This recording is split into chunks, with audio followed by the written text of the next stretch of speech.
सुमंत राजा दशरथ के कक्ष में पहुंचे। उन्होंने देखा कि महाराज पुत्र वियोग की आशंका से व्याकुल हैं। वे पानी से बाहर निकाल दी गई मछली की तरह तड़प रहे थे। सुमंत ने उनसे हाथ जोड़कर निवेदन किया, महाराज, आपके ज्येष्ठ पुत्र धर्मात्मा राम सीता और लक्ष्मण के साथ आपके दर्शनों की कामना लिए द्वार पर प्रतीक्षा कर रहे हैं।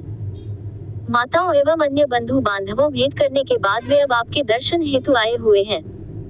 उन्हें भीतर आने की आज्ञा दें। महाराज दशरथ ने धैर्य धारण करते हुए कहा, हे मंत्रवर, राम के भीतर आने से पहले आप सभी रानियों समस्त परिजनों को यहाँ बुला लाइए। ये तो निश्चित हो चुका है कि राम वंदमन करेंगे ही। मुझे ये भी ज्ञात है कि राम के वियोग में मेरी मृत्यु भी अवश्य संभावी है। अतः मैं चाहता हूँ कि इन दोनों महान घटनाओं को देखने हेतु मेरा समस्त परिवार यहाँ उपस्थित रहे।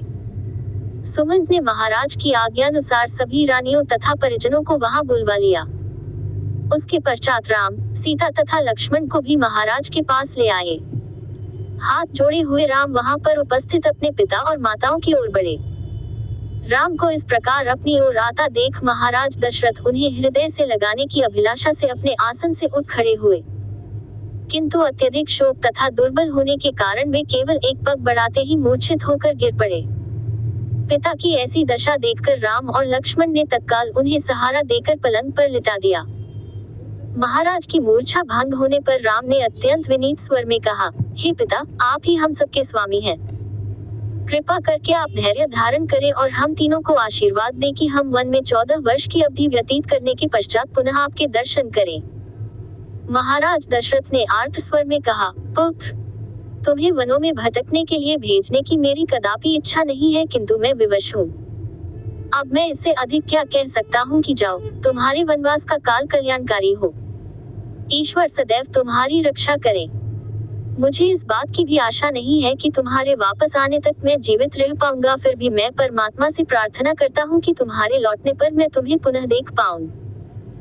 वहां पर उपस्थित गुरु वशिष्ठ, महामंत्री सुमंत आदि वरिष्ठ जनों ने एक बार फिर से कैकेयी को समझाने का प्रयास किया कि वह अपना वर वापस ले, किंतु कैकेयी अपने इरादों पर अडिग रही।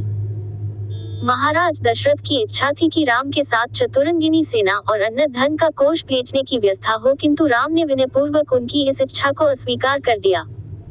अंत में महाराज ने सुमंत को आदेश दिया, हे मंत्रवर, आप स्वयं उत्तम घोड़ों से जुता हुआ रथ ले आएं और इन सबको देश की सीमा से बाहर तक छोड़ें। इतना कहते ही कर राजा विह्वल होकर रोने लगे।